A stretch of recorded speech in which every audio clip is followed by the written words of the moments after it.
अमीर शरीयत क्या कहा करते थे?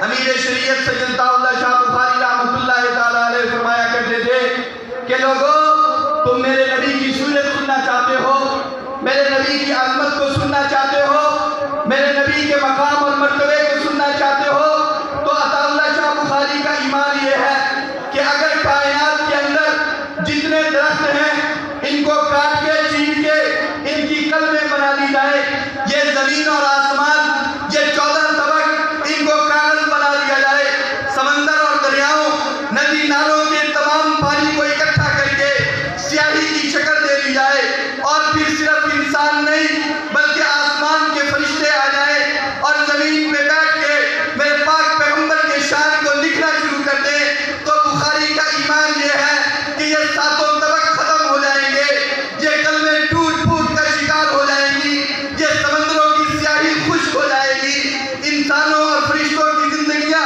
तबाह हो जाएंगी, लेकिन याद रखो मेरे नबी की जुल्फों के एक बाल का शान भी पूरा नहीं होगा। अल्लाह ने मेरे और आपके महबूब पैगंबर को वो मकाम अता किया।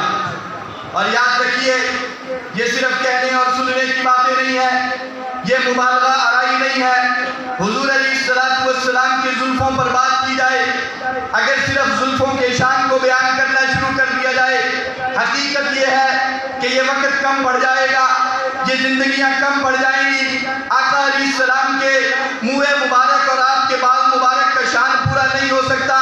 सहाबा इकराम रिज़वानुल्लाह ताला अलैहिम अजमईन ने इन बालों को किस निगाह से देखा, किस अंदाज में इसकी कदर की, उन बालों के क्या मौजज़ात देखे, उन बालों के क्या करिश्मात देखे, उन बालों के क्या कमालात देखे, इस थोड़ी सी मजलिस के अंदर मैं और आप उसका इहाता नहीं कर सकता है। इसको मैं कैसे खा सकता हूँ, कैसे मैं पी सकता हूँ, पहले इस बाल को निकाला जाए, फिर ये चीज़ मेरे पास लेके आओ। तो हर शख्स बालों से कराहत करता है, उसको इस्तेमाल करने के लिए तैयार नहीं होता, लेकिन मेरे महबूब पैगंबर को के बालों को अल्लाह ने क्या शान अता किया। हज़रत उस्मान बिन अब्दुल्ला कहते हैं, हमारे घर के अंदर कोई बच्चा बीमार हो गया, मेरे घर वालों ने मुझे चांदी का एक प्याला दिया कि अब्दुल्ला उस्मान इस प्याले को ले जाओ। कहाँ लेके जाऊँ? हज़रत उम्मे सलमा के दरवाजे पे जाओ, इसमें थोड़ा सा पानी डाल लो। वो कहती है मैंने उसमें पानी डाला, लेके हज़रत उम्मे सलमा के दरवाजे पे पहुँचा। हज़रत उम्मे सलमा के दरवाजे पे दस्तक दी। अम्मा जान ने कहा क्या बात है? मैंने कहा हमारे घर में बच्चा बीमार है, ये पानी का प्याला लेके आया हूँ, हमने सुना ये है कि आपके पास महबूब पैगंबर का सर मुबारक का एक बाल है, वो बाल इस प्याले के अंदर थोड़ी देर के लिए डाल दो, डालने के बाद फिर निकाल के अपने पास रख लेना, ये प्याला पानी का मुझे वापस कर देना। उस्मान तुम इस प्याले का क्या करोगे? उस्मान कहने लगा हमारा ईमान ये है कि जिस पानी में हुजूर का बाल लग जाए अल्लाह उस पानी में शिफा अता कर देते हैं, हम जाके अपने मरीजों को खिलाएंगे, उन्हें शिफा मिल जाएगी। ये महबूब पैगंबर के बालों को अल्लाह ने शिफा अता की।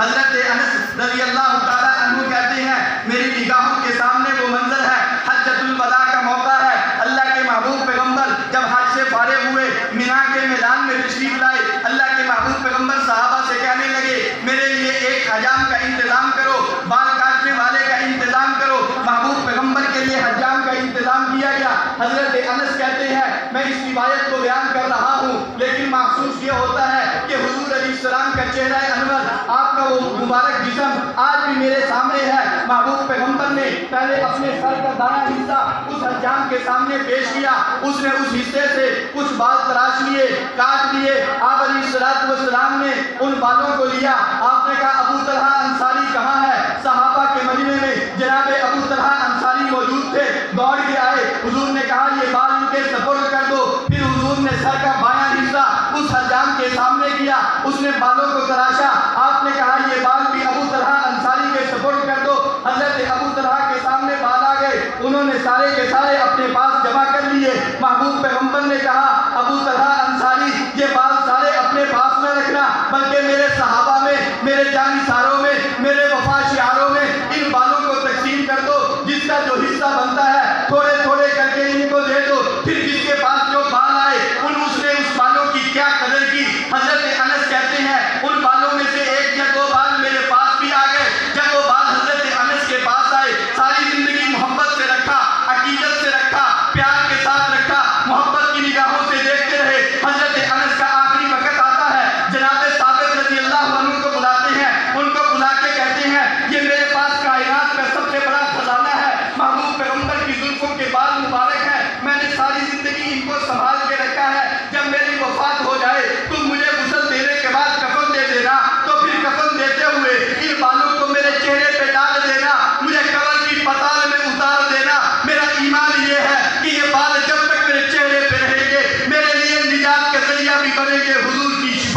कामयाबी बन जाएगी।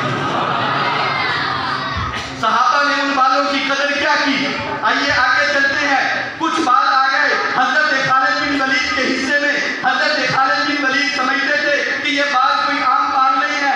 खालिद बिन वलीद रज़ियल्लाहु अन्हु ने वो बाल मुबारक लिए, अपनी टोपी ली, उसके अंदर उन बालों को सिलवा दिया।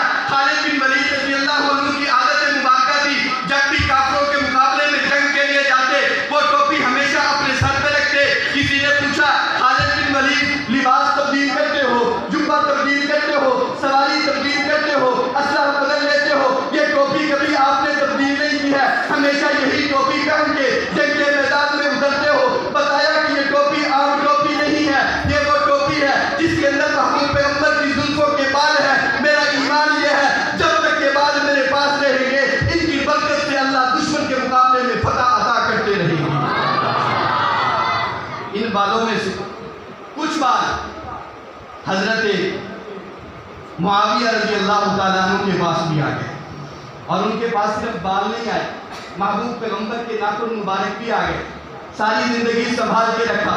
जब आखिरी वक्त आया ना, तो हजरत मुआविया ने वसीयत की कि जब मुझे कब्र में उतारने लगो तो फिर ये बाल मुबारक और ये नाखून मुबारक ये लेके मेरी आंखों पे डाल देना, मेरे रुखसारों पे रख देना, मेरे होंठों पे रख देना।